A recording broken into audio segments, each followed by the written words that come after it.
Bonjour à tous et bienvenue sur le plateau de Bonjour chez vous. Aujourd'hui, notre thème du jour est « Prenez le risque de répondre à son appel ». Vous avez en tout cas pris le risque d'être sur ce plateau avec moi. Et c'est un grand risque. À ton appel téléphonique. À mon appel téléphonique. Voulez-vous venir sur le plateau ce matin? Ouais, ok. Merci d'avoir répondu. Vous allez bien aujourd'hui? Bien. Très bien. Formidable. Aujourd'hui, on va voir que parfois c'est un risque de répondre à l'appel de Dieu, mais c'est un bon risque et un risque qu'on doit et qu'on se doit de prendre pour répondre justement à ce grand plan que Dieu a pour notre vie. Et en deuxième partie d'émission, Gwen, tu vas faire un conseil du coach. Tu vas nous parler des projets que Dieu a pour nous, c'est ça? C'est ça, on va voir comment connaître les projets que Dieu a pour nos vies. Ben ça, c'est bien parce que souvent, on fait des émissions sur l'appel et je vois dans les commentaires des gens disent « Oui, je veux bien répondre à son appel, mais il faut que je sache c'est quoi. » Donc là, on fait un 2 en 1, hop, groupé. On a déjà fait des émissions pour déterminer le plan, on a déjà fait des émissions sur l'appel. Là, on fait en 2 en 1, ça va être puissant. Je le déclare. Donc, on va commencer tout de suite notre émission avec toi, Aurélie, dans la pensée du jour.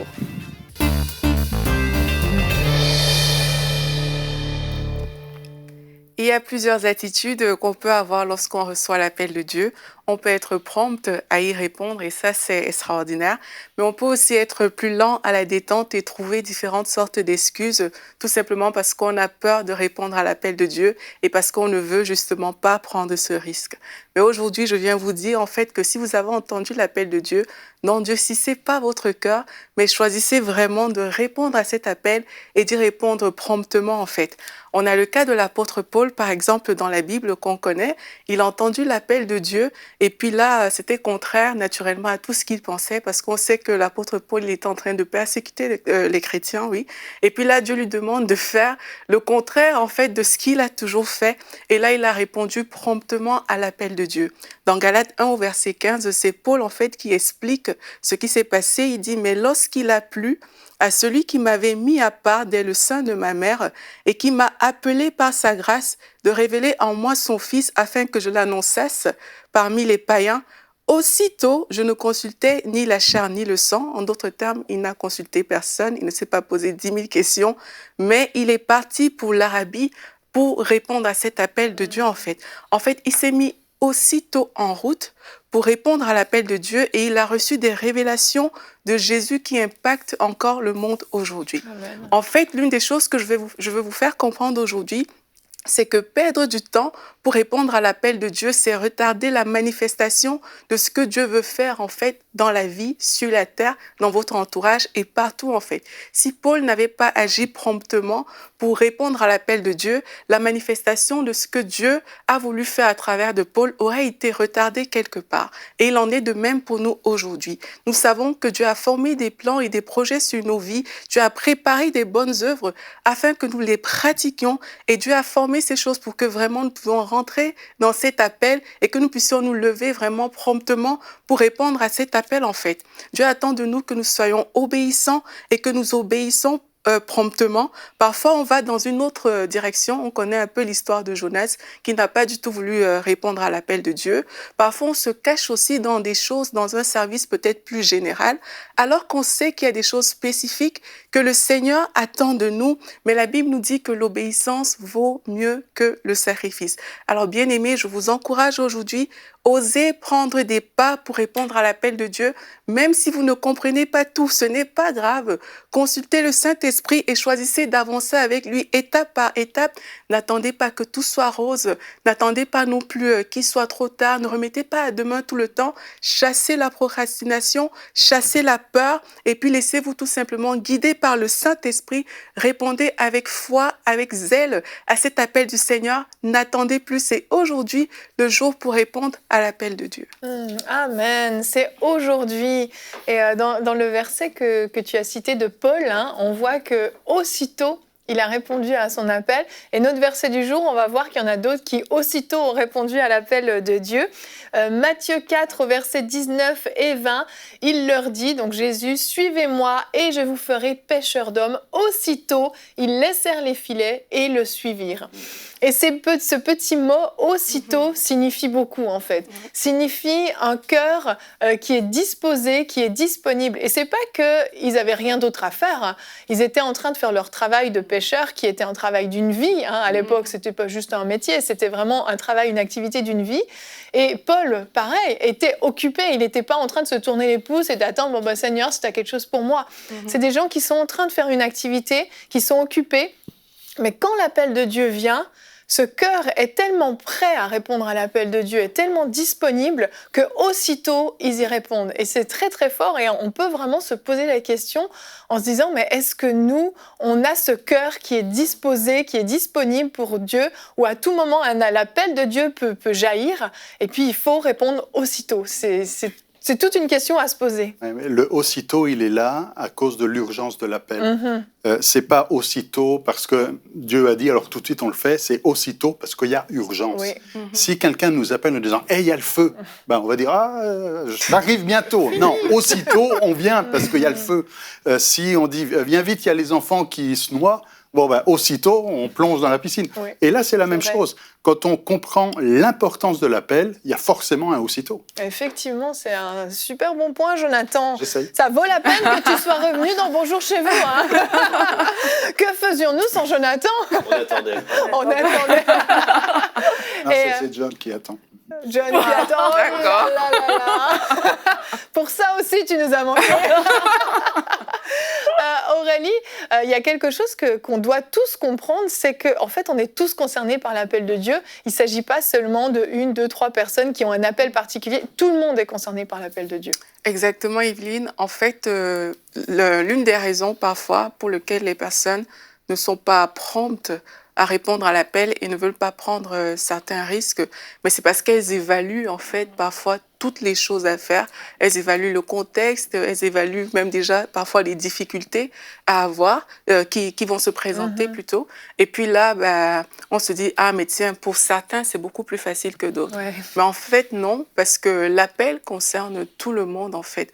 Il n'y a pas, quel que soit le contexte dans lequel les personnes qui nous écoutent peut-être aujourd'hui évoluent, mais l'appel les concerne aussi. Il y a des personnes qui se disent, mais c'est plus facile de servir Dieu peut-être dans tel pays ou dans tel autre. Mais c'est sûr qu'il y a des contextes beaucoup plus difficiles pour le service et ça, vraiment, on est d'accord à ce niveau-là. Mais le fait que le contexte soit difficile n'exempte pas le service, en fait, pour Dieu, parce que Dieu, quand il appelle, mais il a aussi déjà donné la capacité pour répondre à l'appel et Dieu connaît le contexte. On n'informe pas Dieu du contexte dans lequel on se trouve. On n'informe pas Dieu du fait qu'on n'a pas les moyens financiers, par exemple, pour répondre, pour poser certaines actions. Il sait tout ça, il connaît la situation et s'il nous a appelés dans cette situation-là, mais c'est parce qu'il sait qu'il va pouvoir en fait. Amen. Et l'idée ici, c'est vraiment, au lieu de se mettre des barrières, au lieu de trouver des excuses, c'est d'avancer avec foi en fait. L'idée, c'est pas non plus de courir et se jeter dans une réponse comme ça, mais c'est juste de travailler avec le Saint-Esprit et exercer sa foi pour prendre des pas. Même si on ne comprend pas tout, vraiment juste marcher par la foi en sachant que l'Esprit de Dieu est là. Et si on se trompe, en fait, le Saint-Esprit va pouvoir nous ramener sur le chemin. On a ce cas de Paul quand il voulait aller en Bithynie. Et puis là, la Bible dit que le Saint-Esprit l'a arrêté en fait. Et dans le rêve, il a vu le Macédonien. Et là, il a compris qu'en fait, il faut que j'aille plutôt en Macédoine. Et c'est comme ça qu'on répond à l'appel, c'est qu'on fait des pas. Et si on se trompe, vu qu'on est partenaire avec le Saint-Esprit, le Saint-Esprit va nous arrêter, mais il ne faut pas avoir peur d'avancer, il ne faut pas avoir peur de prendre le risque, justement. Amen. Et dans certaines situations, malheureusement, on ne répond pas à l'appel. Et ce qui se passe, c'est que Dieu choisit quelqu'un d'autre. Et je me souviens d'avoir lu dans la biographie de Reinhard Bonnke, tu vois de quoi je veux parler. Tu voulais en parler ? Non, vas-y. Okay. Et en fait, Dieu a demandé à Reinhard Bonnke à l'époque d'envoyer à toute l'Allemagne, je pense, c'était toute l'Allemagne, je crois, en tout cas des courriers, des lettres d'évangélisation avec des évangiles, etc., vraiment dans toutes les maisons. Et puis, il s'est vraiment questionné, il s'est dit, mais Seigneur, moi, mon appel, ça a toujours été l'Afrique, pourquoi tu me confies ça à moi? Je vais le faire, mais je comprends pas, j'ai pas la logistique, c'est pas du tout mon département. Et Dieu lui a dit, j'avais confié ça à quelqu'un d'autre, mais cette personne a refusé, donc tu es mon second choix. Est-ce que tu vas le faire? Reinhard Bonnke l'a fait. Et parfois, c'est ce qui arrive, mais je te laisse élaborer là-dessus si tu veux, Aurélie. Mais en fait, c'est le principe de fidélité, tout simplement. C'est que quand on est fidèle dans les petites choses, on obtient aussi de plus grandes. Et puis, on donne surtout à celui qui a. Donc, il y a des personnes, en fait, ou alors en général, c'est comme quand on ne pose pas des actions, si pour répondre, par exemple, à l'appel, on n'est pas prêt à poser de petites actions, on n'est pas prêt à être fidèle dans des petites choses, mais ce n'est pas la grosse chose que Dieu va nous demander de faire dans laquelle on va plonger tout simplement. Donc derrière ça, il y a un principe de fidélité, c'est que Dieu, il sait qu'il peut compter sur Reinhard Bonnke. Dans l'exemple que tu as donné, il sait qu'il sera fidèle pour le faire, même s'il n'a peut-être pas le goût de le faire, mais il sait qu'il sera fidèle pour faire cette chose-là. Et c'est un principe. Dieu travaille avec des personnes fidèles et quand on prend le risque comme ça de répondre à l'appel, parfois aussi on attend des gros objectifs parfois, mais dans les petites choses, il y a des petits pas qu'on va être amené à faire et une fois qu'on va poser ces actions, on sera fidèle dans ces choses et là on va voir des chemins plus grands s'ouvrir devant nous pour répondre à l'appel, en fait. Amen, amen. J'avais lu le témoignage d'un homme qui allait dans une grande église et puis semaine après semaine, il pleurait et finalement, ça a attiré l'attention qu'il pleure autant toutes les semaines et on lui a demandé mais pourquoi est-ce que tu pleures? Est-ce que tu es touché? Il dit non, en fait, c'est parce que tout ce que je vois dans cette église, c'est des choses que le Seigneur m'avait demandé de faire et j'ai refusé de le faire et aujourd'hui je le vois et ça me fait mal en fait. Et je me dis il n'y a rien de pire que de voir sa propre destinée être accomplie par quelqu'un d'autre parce que peut-être à un moment donné on a eu peur, on a cru que c'était pas la meilleure opportunité pour notre vie et puis on voit ces choses se réaliser et on se dit mince, c'était à moi que Dieu l'avait confié et je l'ai pas réalisé et c'est une grande déception. Et cet homme-là, toutes les semaines, il pleurait toutes les larmes de son corps.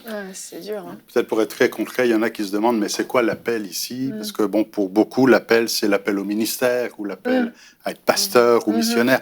Non, l'appel, c'est tout simplement Dieu qui vous appelle et qui dit « Viens, j'ai quelque chose à te demander » ou « Viens, j'ai quelque chose à te faire faire ». Et ce quelque chose, ça peut être de grandes choses, mais ça peut être des petites choses. Et c'est de ça dont on était en train de parler. Exactement, absolument. Et il y a des choses qui peuvent paraître insignifiantes, mais qui peuvent changer des destinées. Et l'une d'entre elles, c'est cette campagne de dons qu'on est en train de faire actuellement. Vous l'avez certainement vu, les 8000 partenaires qui soutiennent EMCI, qui portent EMCI pour l'emmener dans cette nouvelle vision. Et peut-être que cet appel, c'est devenir partenaire tout simplement. Et si vous vous posez encore la question, si peut-être vous n'êtes même pas au courant de cette campagne de dons, de quoi je suis en train de parler, je vous invite à regarder tout de suite notre clip qui va présenter vraiment cette campagne de dons qu'on a mis sur pied maintenant depuis plusieurs semaines.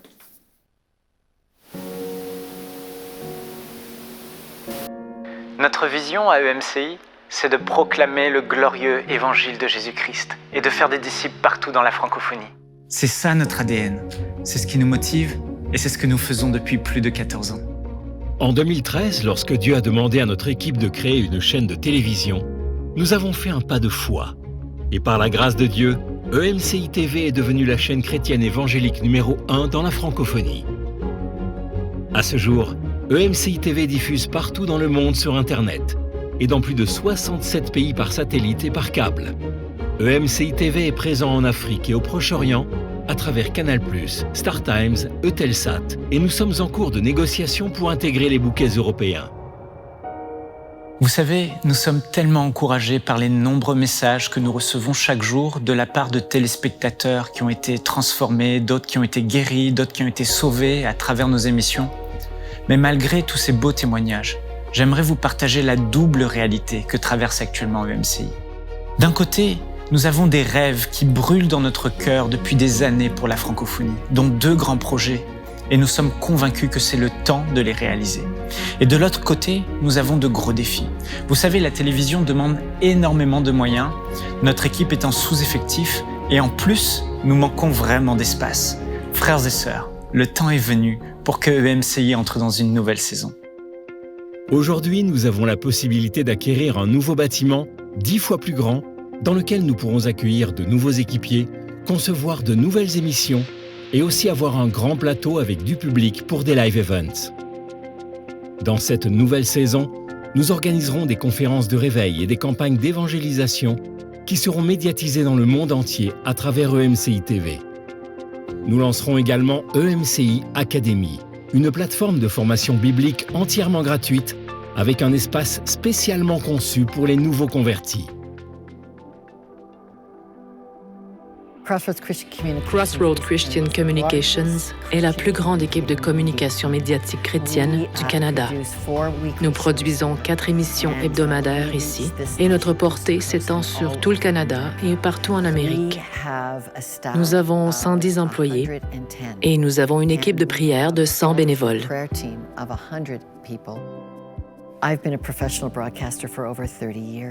Je suis une professionnelle de la télévision depuis plus de 30 ans. Et je suis allée sur le terrain visiter EMCI TV, à environ 10 heures de route de chez moi. Quand je suis entrée dans leur très modeste bureau et studio, j'ai immédiatement ressenti que la présence de Dieu était palpable à EMCI. J'ai pleuré. J'étais impressionnée. J'ai profondément apprécié l'équipe de missionnaires médiatiques que j'ai rencontrée à EMCI TV. Je me suis dit, c'est l'esprit de l'Église du 1er siècle. Leur portée est immense. Elle est beaucoup plus grande que la nôtre. Et c'est certain, ils ne peuvent pas continuer dans ces studios qui sont trop petits, avec si peu de ressources et si peu de personnel. Dieu a vraiment repoussé les limites de MCI. Et c'est ensemble que nous devons répondre à cet appel. Allez-vous, comme moi, devenir partenaire mensuel? Allez-vous donner chaque mois et voir EMCI croître à la dimension mondiale à laquelle Dieu l'a préparée? Aujourd'hui, EMCI a besoin de 8000 personnes, 8000 partenaires qui s'engagent à donner 35 € par mois ou plus pour nous permettre non seulement de continuer notre mission, mais aussi d'entrer dans cette nouvelle et glorieuse saison qui est devant nous. Nous sommes dans la foi et nous sommes convaincus que le Seigneur parlera à vos cœurs pour qu'ensemble, nous continuions à dire à ce monde que Jésus-Christ est Seigneur, qu'il les aime et que sa parole a la puissance de transformer leur vie. Dès maintenant, donnons pour faire entrer EMCI dans une nouvelle saison. Pour faire votre don, rendez-vous sur emcitv.com/8000. Oh, moi, je trouve toujours aussi fort de voir cette vidéo. Chaque fois, ça me touche quand je la vois. C'est ça, c'est peut-être pour certains la première fois qu'ils voient la vidéo. Pour d'autres, ils disent non, on l'a vue plusieurs fois. Et on comprend bien que cette vidéo, c'est déjà un appel. Mm-hmm. Et c'est un appel à dire EMCI a besoin de vous, EMCI a besoin, on vous appelle en disant est-ce qu'il y en a qui vont venir aider, qui vont venir supporter, qui vont venir encourager, qui vont venir mettre une pierre à l'édifice en disant vous pouvez compter sur moi, on veut être là pour vous aider à développer ce que le Seigneur a mis sur votre cœur, à continuer aussi ce que vous faites déjà, à élargir l'espace de votre tente. Et cet appel qui est là au travers de cette vidéo, maintenant la question c'est, est-ce que vous entendez Dieu parler au travers de cet appel? Il ne faut pas que ce soit l'appel d'un homme en disant, on comprend que là, le président nous appelle à devenir partenaire, mais si dans votre cœur, au plus profond de vous-même, vous entendez la voix de Dieu qui vous appelle, ce n'est pas un appel qui est, on va dire, ça c'est pas grand-chose comme appel, moi je veux un appel de prophète ou un appel d'apôtre. Non, cet appel est crucial parce que au travers de la réponse à cet appel, c'est des centaines et milliers de personnes. Et peut-être qu'un jour au ciel, il y a quelqu'un qui va venir vous voir, disant, tu vois, il y a un jour, tu as répondu à l'appel de Dieu, tu es devenu partenaire pour 35 € par mois. Et puis, le Seigneur m'a dit, c'est à cause de toi, à cause de toi qu'aujourd'hui, j'ai été sauvé en regardant EMCI. Parce que votre partenariat, votre impact a des conséquences sur la vie éternelle de plusieurs qui vont être bénis au travers de la chaîne. Alors, si vous entendez l'appel de Dieu aujourd'hui, Comme dit Aurélie, nous vous en supplions.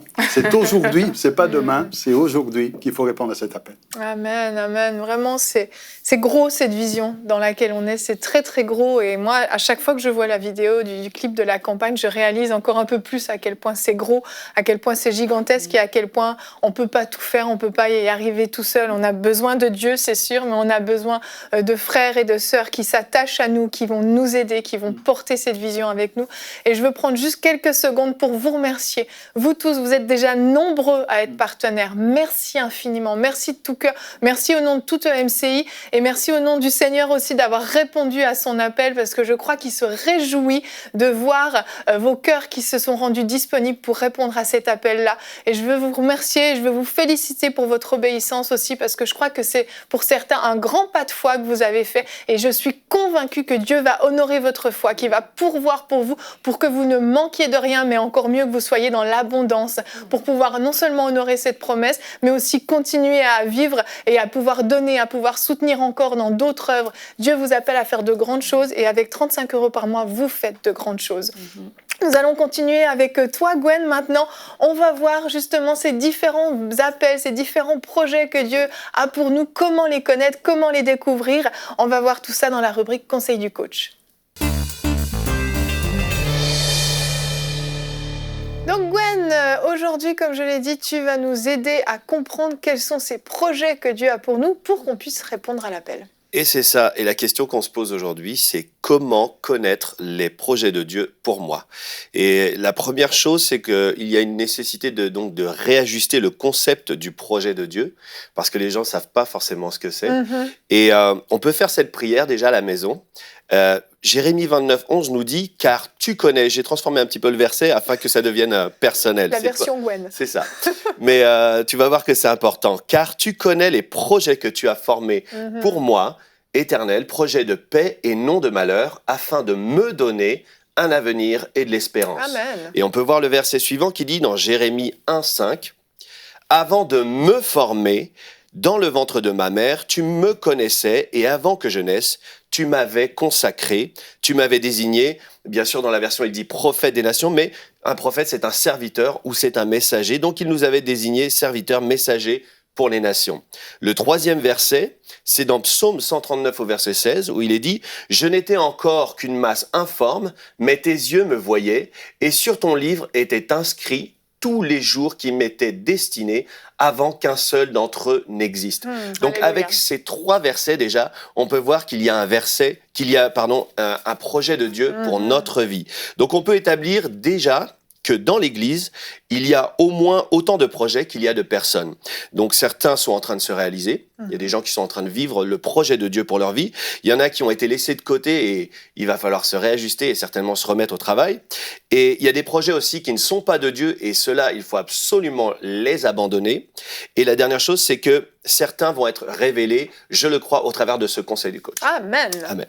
Donc la première chose qu'on veut voir, c'est ce que le projet de Dieu n'est pas. C'est important de le savoir. Effectivement. Tu trouves que c'est important ? Ah bah oui, c'est important, parce qu'on peut se tromper. C'est ça. Donc le projet de Dieu, ce n'est pas une espèce d'idée qui nous traverse la tête, mais c'est une inspiration profonde qui vient dans notre cœur.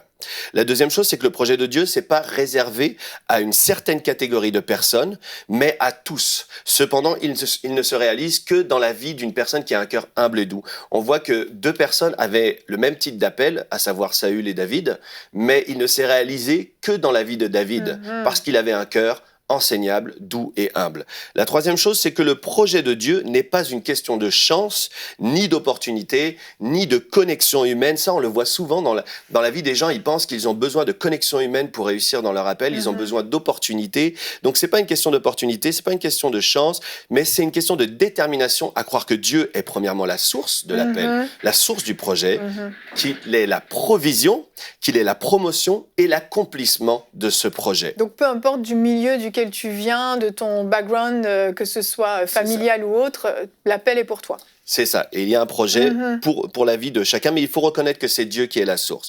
La quatrième chose qui définit que le projet de Dieu, ce que le projet de Dieu n'est pas, c'est que le projet de Dieu n'a pas pour but l'élévation personnelle.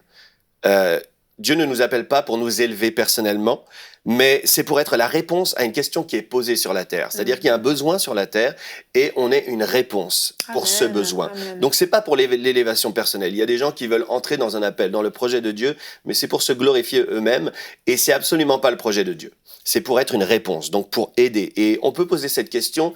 Un jour, le Saint-Esprit me parlait de ça, me demandait, est-ce que tu veux être utilisé par Dieu ou est-ce que tu veux être utile pour Dieu? Ça fait toute une différence, parce qu'il y a des gens qui veulent se glorifier d'être utilisés dans telle et telle situation, mais Dieu cherche des gens qui sont utiles pour le royaume, qui ont un cœur qui va être utile pour le royaume. Et c'est important de le discerner. La dernière chose, c'est que le projet de Dieu ne dépend pas des talents, ni des capacités, mais d'une dépendance totale à celui qui fait les dons. Ça fait toute une différence, parce que si on suit nos talents, si on suit nos capacités, on va se retrouver à vivre dans des opportunités humaines. Mais si on commence à suivre l'appel, l'onction, on va entrer dans des rendez-vous divins. Ça, c'est vraiment important pour la vie du serviteur. Parce que Dieu va nous équiper en fait en temps voulu, c'est ça? Exactement. Et on voit dans la vie de David, par exemple, on voit que c'était un berger, on voit que c'était un ministre de louange, même qu'il fabriquait des instruments de musique, on voit que c'était un guerrier, mais le projet de Dieu pour sa vie, c'était qu'il soit roi. Donc on peut avoir différentes capacités, on peut avoir des dons, mais si on commence à les suivre, on ne va pas forcément entrer dans le projet de Dieu. Amen. Est-ce que je me fais comprendre? Tu te fais très bien comprendre. Très bien. Alors, qu'est-ce que le projet de Dieu est? Une bonne question, Evelyne. Je sais. Affichons ce que le projet de Dieu est. Alors, la première chose, c'est que le projet de Dieu, c'est le schéma ou le parcours le plus excellent qu'une personne puisse emprunter. Donc, en gros, ceux qui ont abandonné la foi, ceux qui ont abandonné leur appel, ont renoncé au meilleur scénario de leur vie. Et c'est important de le savoir, parce que des fois, on hésite, on est là, ou bien on suit des chemins qui sont faux, mais on se dit peut-être que je fais ça pour répondre à tel et tel besoin, mais finalement, on est en train de s'écarter de la volonté parfaite de Dieu. Et on veut rester dans la volonté parfaite de Dieu. Oui. La deuxième chose, c'est que les projets de Dieu, ils sont attachés à notre destinée. Ils ne sont pas attachés au hasard ou à une espèce de providence, mais à la volonté donc parfaite de Dieu. Le psaume 84 au verset 6 nous dit « Heureux ceux qui trouvent leur force en toi, ils trouvent dans leur cœur des chemins tout tracés. » C'est-à-dire que dans leur cœur, ils connaissent la volonté de Dieu. Okay? La troisième chose, c'est que tous les autres chemins sont incertains. C'est ce que je disais un peu tout à l'heure, c'est que si on veut commencer à faire des plans B et des plans C, ils sont incertains. Et la Bible nous dit dans Proverbe 19, 21, « Il y a dans le cœur de l'homme beaucoup de projets, mais c'est le plan de l'Éternel qui s'accomplit. » Amen. Donc c'est sans équivoque, et puis ça paraît assez clair que Dieu nous dit que c'est son projet qui s'accomplit. C'est sur celui-ci qu'il a mis son sceau, c'est sur celui-ci qu'il nous accompagne. Quand il nous dit « Je suis avec toi, je ne t'abandonnerai pas », et on aime bien lire ça dans l'Église, on aime bien lire ces choses-là. Oui, mais je suis avec toi dans le projet que j'ai mis sur ta vie. Pas sur les autres, pas sur tes propres plans, où tu commences à faire tes propres plans, puis tu dis « Oh Seigneur, viens avec moi. » Ce qui n'est pas évident, des fois, c'est justement de savoir discerner, est-ce que c'est mon propre plan ou est-ce que c'est le plan de Dieu? Les gens, des fois, ont du mal avec ça. Effectivement, mais la chose qui est... Bon, on va en parler un petit peu après, mais discerner le plan de Dieu, c'est vraiment en étant attaché à sa parole. Et il y a des choses qui sont très simples, on en a parlé aujourd'hui dans la pensée du jour, mais il y a des choses qui sont très simples. Dieu nous appelle premièrement, et lorsqu'il nous appelle, on répond par notre disponibilité. Ça, c'est le premier pas de foi, c'est de dire « Seigneur, je suis disponible ». Les gens pensent que Dieu nous appelle, alors on fait. Non. Dieu nous appelle, alors on dit « Seigneur, je suis disponible ». Et c'est ce qu'on voit dans la parole. Il dit « Me voici pour faire ta volonté ». Donc c'est la première chose. La deuxième chose, c'est qu'il y a un schéma qui est très très simple dans l'appel de Dieu, c'est que on se rend disponible pour Dieu. Et la deuxième chose, on se rend disponible pour sa maison. Et là, on est certain d'entrer dans les plans de Dieu. On voit que par exemple, Samuel a commencé à entendre la voix de Dieu, mais au départ, il était au service d'Élie. On voit que Josué a entendu la voix de Dieu pour lui-même, mais au début, il était au service de Moïse. Et on voit que c'est un schéma qui se produit dans toute la parole, où Timothée est au service de Paul, etc. Donc, il y a des schémas qui sont très simples et qui caractérisent le projet de Dieu. Donc on se met à servir dans son église locale ou dans un organisme chrétien qui sert le Seigneur. En fait. Exactement. Disons que c'est tout simple, mais c'est comme ça que ça fonctionne, en fait, le projet de Dieu. La quatrième chose, c'est que les projets de Dieu, ils sont préparés à l'avance. Et ça, c'est important parce que des fois, on est appelé et puis on trouve qu'on n'est pas équipé et on croit qu'on est pris au dépourvu. Et on a lu tout à l'heure dans Jérémie 1,5 qu'il y avait des choses qui sont écrites dans le livre de Dieu, qui sont écrites à notre sujet. Donc, ces projets sont préparés à l'avance, il y a une provision pour ces projets, donc ils ne sont pas créés le jour où on réalise que Dieu nous parle. Ils sont déjà préparés. Dieu a tout mis en place avant, mais on ne le sait pas, en fait, c'est ça? On ne le sait pas, mais si on a cette conscience que Dieu a préparé ces choses-là, on peut se mettre dans la foi pour dire « C'est toi qui m'as appelé, Seigneur, donc c'est aussi toi qui vas pourvoir. C'est toi qui m'as appelé, et là je vis de l'opposition dans telle et telle chose, donc je sais que c'est toi aussi qui me délivre, parce que c'est toi qui m'as appelé. » Dieu n'est pas pris au dépourvu. Amen. C'est important pour mettre sa foi en action. Oui. La deuxième chose, c'est qu'ils ne sont pas mis en place en fonction des circonstances, du fait qu'on soit, par exemple, d'une famille riche, d'une famille pauvre. Dieu ne fait pas des projets en fonction de ça. Qu'on vienne d'Afrique, d'Asie ou d'Europe ou quoi que ce soit, Dieu dit pas, lui, comme il est né en Europe, il connaît, il a telle et telle connaissance. Non, on voit que dans la vie de Joseph, par exemple, c'était un Hébreu qui avait été déporté, entre guillemets, et qui était comme esclave, plus ou moins, et qu'il est arrivé en Égypte et qu'il est devenu un gouverneur en Égypte. Donc, ça veut dire qu'il venait d'un autre pays. Donc, on peut venir, je sais pas moi, on peut venir de Suisse et être utilisé, par exemple, au Canada. Par exemple. Qu'est-ce que tu en penses? J'écoute, j'approuve. Donc, voilà, le projet de Dieu, il ne dépend pas de ce cadre où on est né. C'est vraiment, on suit la volonté de Dieu, et on voit que Joseph a été une réponse en Égypte, alors qu'il était hébreu. La troisième chose, c'est que les projets de Dieu ne changent pas en fonction des circonstances malheureuses dans la vie. Il y a des gens qui portent quelque chose dans leur cœur, et à cause des circonstances malheureuses, à cause du manque, à cause des abus, renoncent à un projet de vie. Ils se disent, moi j'ai vécu ça, ou bien j'ai fait telle ou telle chose, et c'est vraiment trop grave, c'est trop opposé à l'appel de Dieu, donc je ne peux plus y entrer. Absolument pas. Ça ne change pas. On voit que dans la parole, on voit que Paul, par exemple, il a emprunté des chemins tortueux, et Dieu avait pourtant un appel sur sa vie. Au début, imaginons par exemple la vie de Paul. On voit que Dieu avait parlé sur sa vie avant qu'il naisse, on l'a dit dans les versets d'avant, quand il était dans une masse informe, dans le ventre de sa mère, Dieu avait parlé des choses. Il y avait des choses qui étaient écrites sur le livre de Dieu concernant Paul. Et quand il est entré dans ce monde-là, il a suivi des enseignements de Gamaliel, etc. Et il est entré dans une espèce de religion, mais parce qu'à l'intérieur de lui, il y avait quelque chose qui était en train de bouillir pour Dieu. Mais il n'avait pas compris le cœur de Dieu. Tu vois? Donc, il s'était complètement trompé. Il était dans des circonstances malheureuses. Il était dans lui-même, il a été comme un meurtrier. Mais Dieu l'a quand même pris, l'a récupéré pour le replacer dans le chemin qui était tout tracé. Amen. Tu vois? C'est bon pour toi? C'est très bon pour moi. Tu lèves le doigt si tu as une question. Merci. Vous pouvez lever le doigt si vous avez une question, mes chers. Non, vous ne levez pas le doigt. D'accord. Suivez les bons conseils d'Yveline. Et je disais donc, ils ne dépendent pas non plus, ils ne dépendent de rien qu'on puisse posséder. C'est pas parce qu'on a quelque chose que le projet de Dieu va se mettre en place. C'est pas parce qu'on est chef d'entreprise qu'on est le chef de l'Église. C'est pas parce on a quelque chose, on possède quelque chose que Dieu veut absolument que ce soit nous qui utilisions cette chose. Cette chose-là qu'on possède, ça va être quelque chose qui va être au service d'eux. Ça va pas être quelque chose qui va s'imposer d'eux sur les gens. Par exemple, il va dire à Moïse, « Qu'as-tu dans la main ?» Et Moïse avait un bâton. Ce bâton va se transformer en serpent. Ce serpent va se transformer en bâton. En gros, ce que j'essaie d'expliquer, c'est que peu importe ce que tu as dans la main, peu importe cette force que tu as, c'est Dieu qui le fait. Il fait de ce bâton un serpent, il fait de ce serpent un bâton, il fait ce qu'il veut. Donc, c'est pas toi qui es en train de dire, moi j'ai ça, je sais faire ça, donc du coup, ça veut dire que le projet de Dieu. On ne s'impose pas, en fait. On s'impose pas. C'est pour ça qu'ils s'imposent pas, qu'ils sont très très calmes. Ils sont dociles, c'est bien. Ok. J'avance un peu. Les projets de Dieu ne comportent pas de malheur. On a lu dans Jérémie 29, 11, et ça c'est important de le dire parce que souvent on est dans notre marche, on est dans notre appel, etc. Puis on voit des circonstances, puis on croit que Dieu est en train de comme s'opposer à nous d'une certaine manière. Dieu s'oppose uniquement aux orgueilleux. Il s'oppose uniquement aux orgueilleux. Mais sinon, celui qui est humble, il lui fait toujours grâce. Donc, il le pousse toujours vers l'avant. Donc, le projet de Dieu ne comporte pas de malheur. Et c'est important de méditer sur Jérémie 29, 11. La deuxième chose, c'est Proverbe 10, 22. Il dit, c'est la bénédiction de l'Éternel qui enrichit et elle ne se fait suivre d'aucun chagrin. D'aucun chagrin. Amen. Donc, ça veut dire qu'il nous a appelés. Il a placé un projet sur notre vie, peut-être de créer une entreprise.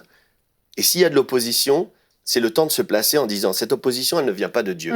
Parce que la bénédiction de l'Éternel, elle est sur moi, elle m'enrichit, elle enrichit mon entreprise, ce projet que Dieu a placé dans mon cœur, donc ça ne se fait suivre d'aucun chagrin. Et là, on peut dire, arrière de moi, Satan. C'est ça, là on s'oppose, on prend position. Parce qu'on peut vraiment croire que, ah ben non, finalement, Dieu est plus dans le coup, finalement, Dieu s'oppose à ça, c'était peut-être pas mon projet. Il faut discerner, en fait, que ça vient pas de Dieu. C'est ça, et la parole, elle est claire, c'est que Dieu est pour nous. Dieu est pour nous, alors à partir du moment où on a un cœur humble, et ça, c'est le fil conducteur de ce conseil du coach, c'est que à partir du moment où on a un cœur humble et doux, Dieu ne s'oppose absolument pas à nous. Oui. Okay. Psaume 23, verset 6, il dit « Oui, le bonheur et la grâce m'accompagneront tous les jours de ma vie. » Donc, on voit qu'aujourd'hui, c'est un jour, que demain, il y en aura un autre. Et alors qu'on est dans ce projet de Dieu, il y a une provision, et elle s'appelle le bonheur, et elle s'appelle la grâce.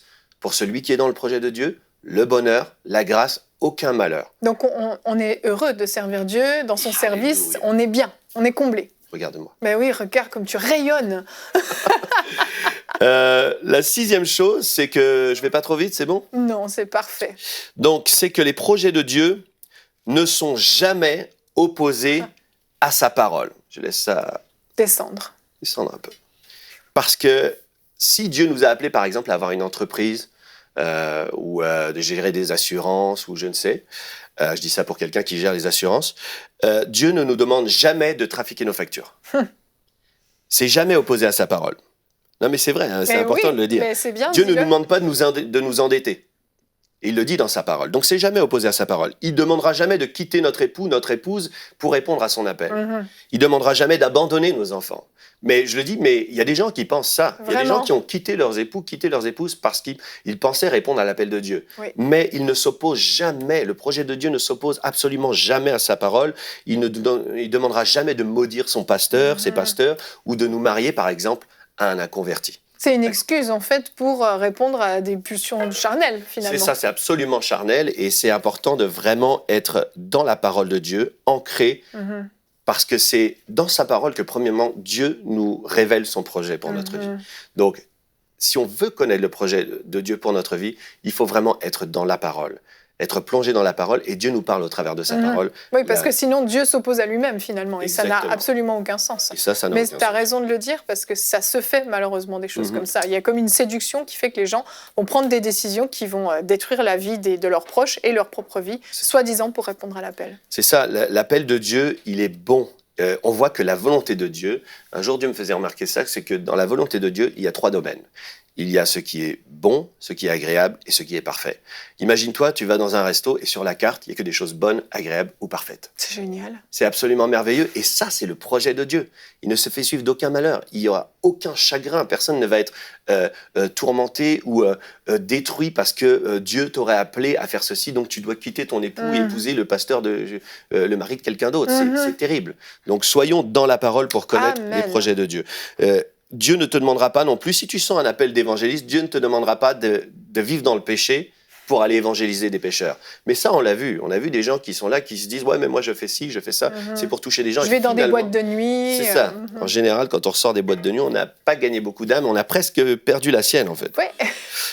Il y a Annabelle qui dit Et donc je poursuis. Les projets de Dieu sont accompagnés de signes surnaturels. Et ça, on le voit dans la parole. On le voit au travers de la vie de Joseph. C'est vraiment un merveilleux exemple. On le voit dans la vie de Daniel. On la voit dans la vie même de Néhémie, qui à un moment va avoir une certaine faveur dans son service parce qu'il est accompagné de signes surnaturels. Il a un cœur humble et doux pour servir le Seigneur, et Dieu se sert de lui. Amen. Donc, les projets de Dieu sont accompagnés de signes surnaturels, de miracles, de faveurs, c'est-à-dire de provisions. On voit dans la vie d'Heidi Baker que Dieu est vraiment la favorise dans tout ce qu'elle fait. C'est-à-dire qu'il y a des provisions extraordinaires, aussi bien de nourriture, d'essence. J'ai entendu plein de témoignages, je pourrais pas trop les citer, mais on voit que Dieu pourvoit, Dieu avec. Il y a cette connaissance surnaturelle dans la vie de Daniel. Il sait interpréter. Il sait non seulement interpréter les songes, mais en plus, il sait donner un conseil. Comme Joseph, on voit qu'il a interprété, mais après, il va donner un conseil. Voilà ce que tu devrais faire. Tu comprends ? Donc, une sagesse surnaturelle. Il va y avoir aussi une provision surnaturelle et une puissance de promotion en Dieu. C'est-à-dire qu'on arrive dans un endroit, mais c'est le projet de Dieu de nous élever. Donc, il y a une puissance de promotion. C'est lui qui nous prend et qui nous élève. On n'a pas besoin de faire des flatteries, etc. Mais c'est Dieu qui nous prend parce qu'il a dit, c'est celui-ci que j'ai choisi et pour l'élever. Le dernier point, qui est vraiment hyper important, je suis obligé de finir là-dessus. Vas-y, je le fais, c'est vraiment important. Retenez bien ça à la maison. Les projets de Dieu sont toujours greffés ou associés à la bonne nouvelle de l'évangile. Amen. Ça, c'est vraiment important et on en parle en ce moment par rapport à la campagne de dons. On voit que si on a à cœur, si on a dans notre cœur de semer, on répond à cet appel, on répond à ce projet de Dieu. Donc, les personnes qui auront été bénies dans leurs finances pourront financer l'évangile. Les gens qui sont bénis au niveau du temps qu'ils ont, ils pourront servir d'une certaine manière, en faisant du bénévolat dans l'église, en faisant de telle et telle chose, en se proposant. Les gens qui ont par exemple un talent, qui ont un talent dans la vidéo, dans le son ou je ne sais quoi, pourront servir dans l'église. Mais toujours... Ou à EMCI. Ou à EMCI. Mais toujours, le projet de Dieu, c'est pas du tout pour qu'on se fasse juste du bien, juste pour nous-mêmes. Non, c'est pour répondre à un besoin sur la terre. Et les besoins, c'est quoi? C'est d'annoncer la bonne nouvelle de l'évangile. Amen. Donc aujourd'hui, on veut encore encourager ceux qui nous regardent à devenir un des 8000 partenaires afin de répondre à ce projet de Dieu qui est de propager, d'aller par toutes les nations, propager la bonne nouvelle de l'évangile. Amen. Merci Gwen, c'était super ce conseil du coach. Merci beaucoup. À la maison, je suis sûre que vous avez compris plein de choses. Je vous invite à écouter le replay éventuellement sur mcitv.com si vous voulez réécouter le conseil du coach parce qu'il y avait plein de points super importants.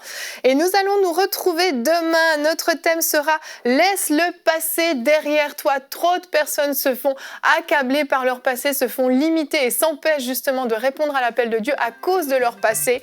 Et nous aurons la rubrique Pasteur, j'ai une question et Culture et Médias avec une invitée, Anne Catarouza, qui est une romancière chrétienne. Et oui, il y a aussi des romans chrétiens si vous ne le saviez pas. Et vous allez pouvoir les découvrir dans l'émission de demain. Merci de nous avoir suivis. Merci Gwen encore pour ce conseil du coach et merci à vous mes chroniqueurs. On se retrouve demain. Bonjour chez vous. Je suis tellement heureuse de savoir que nombreux sont ceux parmi vous qui soutenaient EMCI. Et si vous ne l'avez pas encore fait, vous pouvez devenir partenaire mensuel avec EMCI. Quelle joie de penser à ce que l'Éternel est en train de faire. Alors de tout cœur, au nom de MCI TV, je vous remercie et je vous bénis. Dès maintenant, donnons pour faire entrer EMCI dans une nouvelle saison. Pour faire votre don, rendez-vous sur emcitv.com/8000.